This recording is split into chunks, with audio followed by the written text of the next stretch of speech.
ಕೆಲವರೆಲ್ಲರೂ ದೊಡ್ಡ ದೊಡ್ಡ ಜನ ನೀವು ಹೇಳಿದ್ರಿ ಕಾರಲ್ಲಿ ಬಂದು ತುಂಬಿಕೊಂಡು ಹೋಗ್ಬಿಡ್ತಾರೆ ಅಂತೇಳಿ. ಇದನ್ನೆಲ್ಲನೂ ಕೂಡ ಒಂದು ಸ್ವಲ್ಪ ಸಂಘದಿಂದ ಗಮನ ಈಗಾಗಲೇ ಹರಿಸಿದ್ದಾರೆ ಅಂತ ಕಾಣ್ತದೆ. ಸರ್ಕಾರವನ್ನು ಕೂಡ ನಮ್ಮ ಈ ಚಿತ್ರದ ಇದು ಮುಹೂರ್ತದ ದಿನ, ಮುಹೂರ್ತ ಮಾಡೋ ದಿನ ನಮ್ಮ ಮುನಿಯಪ್ಪನವರು ಒಂದು ಫುಡ್ ಮಿನಿಸ್ಟ್ರಿ ಬಂದಿದ್ರು. ಅವತ್ತು ಅವರು ಮತ್ತು ದೊಡ್ಡಣ್ಣವರು ಅವತ್ತು ಭಾಳ ಅದ್ಭುತವಾಗಿ ಕೆಲವು ವಿಚಾರಗಳನ್ನೆಲ್ಲ ಹೇಳಿದರು ಅವತ್ತು. ಹಾಗಾಗಿ ಇದರ ಮೇಲೆ ಅನ್ನದ ಮೇಲೂ ಕೂಡ ಕಾಳಿನ ಮೇಲೂ ಕೂಡ ಅವ ದೇವರು ಹೆಸರು ಬರೆದಿಟ್ಟಿರ್ತಾನೆ ಅನ್ನೋದು ಮಾತನ್ನ ಹೇಗಿದೆಯೋ ಹಾಗೆ ಇದರಲ್ಲೂ ಕೂಡ ಚಿತ್ರನ ಅದೇ ರೀತಿಯಲ್ಲಿ ಪ್ರತಿ ಪಾತ್ರವನ್ನು ಕೂಡ ಭಾಳ ಅದ್ಭುತವಾಗಿ ರಾಮಮೂರ್ತಿಯವರು ಮತ್ತು ಪವನ್ ಅವರು ಅದನ್ನು ತಲುಪಿಸಿದ್ದಾರೆ, ಜಸ್ಟಿಫಿಕೇಶನ್ ಮಾಡಿದ್ದಾರೆ, ನ್ಯಾಯ ಒದಗಿಸ್ಕೊಟ್ಟಿದ್ದಂಥ ಪ್ರಯತ್ನವನ್ನು ಕಲಾವಿದರುಗಳಾಗಿ ನಾವು ಕೂಡ ಮಾಡಿದ್ದೀವಿ ಅಂತೇಳಿ ನನಗೆ ಅನಿಸುತ್ತೆ. ಚಿತ್ರ ಇನ್ನೊಂದು ಸ್ವಲ್ಪ ಇದೆ, ನಮ್ಮದೆಲ್ಲ ಕೆಲಸಗಳು ಇದಾಗಿದೆ.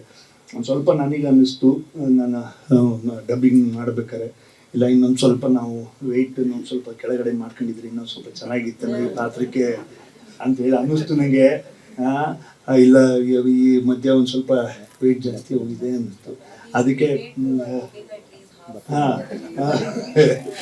ಹಾಗಾಗಿ ಅನ್ನಿಸ್ತು ನನಗೆ. ಅದ್ರ ಪ್ರೋಸೆಸ್ಸಲ್ಲಿ ಇದ್ದೀವಿ, ಮಾಡ್ತೀವಿ. ಯಾಕಂದರೆ ಚಿತ್ರರಂಗದಲ್ಲಿ ಇವತ್ತು ಯಾವ ಅವಕಾಶ ಇವ್ರು ಕೊಟ್ಟಿದ್ರೆ ಮತ್ತೊಬ್ರು ಬಂದು ಒಂದು ಅವಕಾಶ ಕೊಟ್ಟಾಗೂ ಕೂಡ ಆ ಪಾತ್ರಕ್ಕೆ ಒಂದು ಸ್ವಲ್ಪ ನ್ಯಾಯ ಒದಗಿಸ್ಕೊಡೋದಕ್ಕೆ ನಾವು ಕೂಡ ಸಿದ್ಧತೆಗಳನ್ನು ಮಾಡ್ಕೊಳೋದು, ಅವತ್ತೇ ಸಿದ್ಧತೆಗಳನ್ನ ಮಾಡೋಕ್ಕೆ ಆಗೋದಿಲ್ಲ ಅಂತೇಳಿ ಅನ್ನಿಸ್ತು. ಹಾಗಾಗಿ ಅದನ್ನು ಆ ಪ್ರೋಸೆಸ್ಸಲ್ಲಿ ಇದ್ದೀವಿ. ಯಾವಾಗಲೂ ಕಲಾವಿದರುಗಳು ಅದನ್ನು ರಾಜ್ಕುಮಾರ್ ಅವರಿಂದಲೇ ನಾವು ಕಲಿಬೇಕು. ಕಡೆಯವರೆಗೂ ಅವರು waist size it was 32, it never went down or never came up.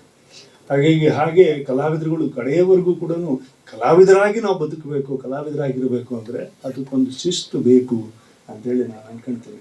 ಆ ಶಿಸ್ತಿಂದ ಒಂದು ಸ್ವಲ್ಪ ಜಾರಿದ್ದೀವಿ, ಅದನ್ನು ಸರಿಯಾಗಿ ತಗೊಳ್ತಕ್ಕಂಥ ಕೆಲಸ ನಾವು ಮಾಡಬೇಕಾಗತ್ತೆ ಅಂತೇಳಿ ಈ ಸ್ಕ್ರೀನಲ್ಲಿ ನೋಡಿದಾಗ ಅನ್ನಿಸ್ತು.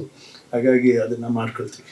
ನಮ್ಮ ವಿಜಯವಾಹಿನಿ ನ್ಯೂಸ್ ಚಾನೆಲ್ನಲ್ಲಿ ಪ್ರಮೋಷನ್, ಜಾಹೀರಾತು, ಅಡ್ವರ್ಟೈಸ್ಮೆಂಟ್ ನೀಡಲು ಸಂಪರ್ಕಿಸಿ 9535808456.